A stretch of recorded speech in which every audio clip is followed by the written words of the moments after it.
Assalamualaikum warahmatullahi wabarakatuh. Salam dan bahagia.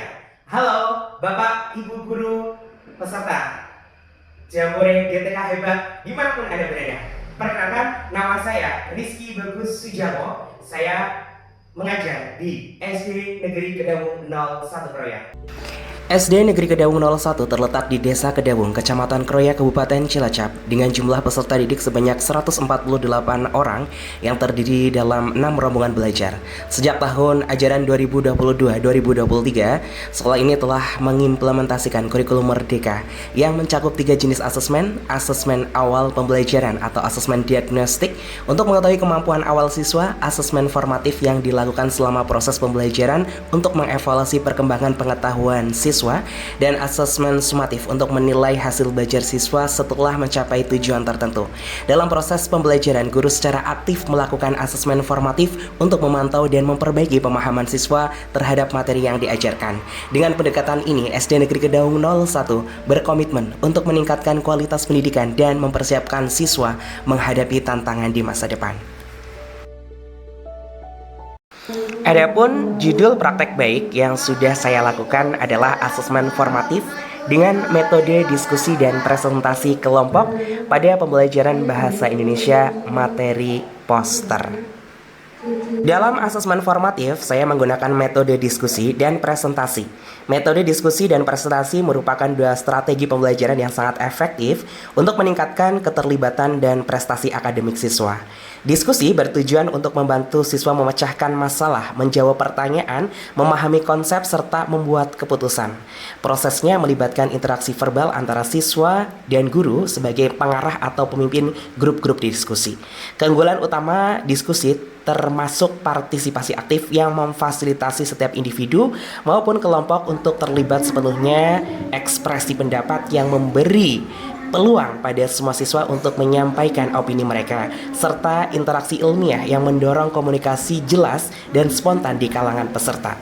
Sementara itu, presentasi juga penting karena memungkinkan siswa untuk menyajikan informasi secara visual dan lisan tentang topik tertentu. Dengan demikian, presentasi tidak hanya membantu siswa memahami materi lebih baik, tetapi juga meningkatkan kemampuan penyajian sehingga mereka bisa berbicara dengan percaya diri di depan umum.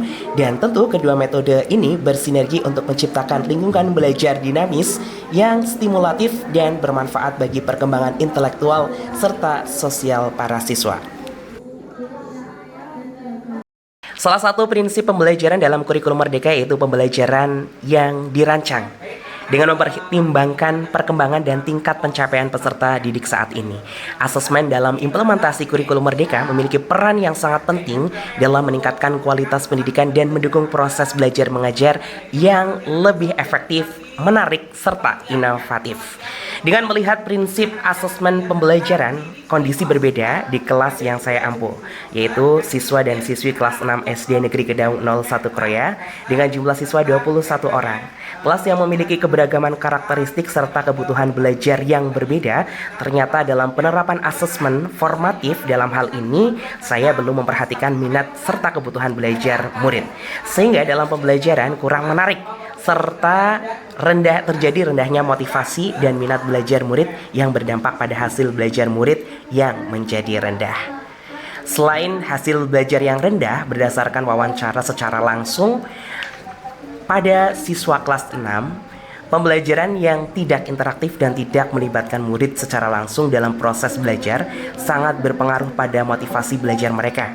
Aktivitas pembelajaran yang hanya terbatas pada mendengar, menyimak, membaca, dan mencatat tanpa adanya pengamatan secara langsung, diskusi, dan presentasi ternyata dapat membuat murid kurang antusias dan memiliki kepercayaan diri yang rendah serta kurang terasanya keterampilan komunikasi selama proses pembelajaran berlangsung di kelas.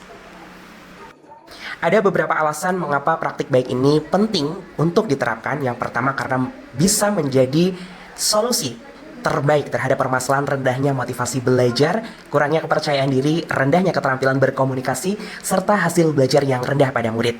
2. Dapat memberikan dorongan bagi saya untuk merancang asesmen pembelajaran, dalam hal ini asesmen formatif yang lebih inovatif, aktif, dan kreatif, sehingga dapat mengakomodir semangat siswa dalam mengikuti pembelajaran. Dan yang ketiga, dapat menjadi bahan referensi bagi para guru dalam memilih metode asesmen yang baik dalam penerapan implementasi kurikulum Merdeka. Setelah saya melakukan observasi di dalam kelas, beberapa permasalahan terjadi. Yang pertama, murid kurang termotivasi dalam mengikuti pembelajaran. 2. Rendahnya kepercayaan diri untuk berkomunikasi di depan umum. 3. Pembelajaran monoton dan hanya berpusat pada guru. 4. Rendahnya hasil belajar murid. Dan yang terakhir adalah kurangnya anak dalam keterampilan kolaborasi dengan rekan sejawatnya. Dari beberapa permasalahan yang sudah saya sebutkan di atas, maka dapat disimpulkan ada beberapa tantangan yang saya hadapi. Yang pertama adalah membuat asesmen yang lebih menarik lagi sesuai dengan kebutuhan belajar murid.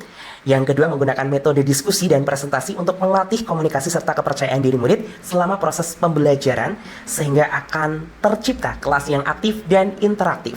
Selanjutnya, penggunaan media pembelajaran yang menarik, inovatif, interaktif, yang berbasis abad ke-21. Pihak yang terlibat dalam kegiatan ini, saya, guru, dan murid, serta rekan sejawat dan kepala sekolah selaku yang memberikan izin kepada saya dalam melaksanakan praktek baik selama proses pembelajaran. Selanjutnya adalah langkah-langkah aksi yang saya lakukan dalam penerapan asesmen formatif pada pembelajaran di kelas 6. Dimulai dengan berdoa dan mengabsen untuk mengecek kondisi siswa pada jam tersebut. Selanjutnya adalah menggunakan pembelajaran PSE atau pembelajaran sosial emosional, di mana anak-anak secara bergantian untuk mengungkapkan perasaannya pada hari itu dan tentu mengungkapkan di depan bersama dengan rekan sejawatnya sambil diberikan penguatan saya sebagai guru. Selanjutnya kami bersama anak-anak melakukan ice breaking bersama, digunakan agar anak-anak lebih tertarik dan lebih siap lagi dalam menerima pembelajaran. Pada kegiatan ini, saya menjelaskan tujuan pembelajaran, yaitu identifikasi unsur-unsur utama poster serta fungsinya untuk komunikasi. Selanjutnya, saya meminta anak untuk berdiskusi dalam kelompok kecil tentang apa yang mereka ketahui tentang poster dengan pertanyaan pemantik. Apakah kamu pernah melihat poster dan bagaimana cara kamu mengerti isinya? Selanjutnya, saya membagikan poster yang sudah saya siapkan untuk tiap-tiap grup sambil saya dampingi dan tentu saya pantau anak saat mengamati serta merekonstruksi ulang unsur-unsur di dalam poster, baik itu teks, gambar, maupun warna. Untuk selanjutnya, setelah saya dampingi, saya membantu anak-anak yang terdiri dari 4-5 orang untuk memilih topik yang mereka tulis dalam poster, dan tiap-tiap tim mendesain poster mereka sendiri, dan tentu saya membantu untuk mengarahkan anak serta memberikan feedback positif terhadap karya yang mereka ciptakan.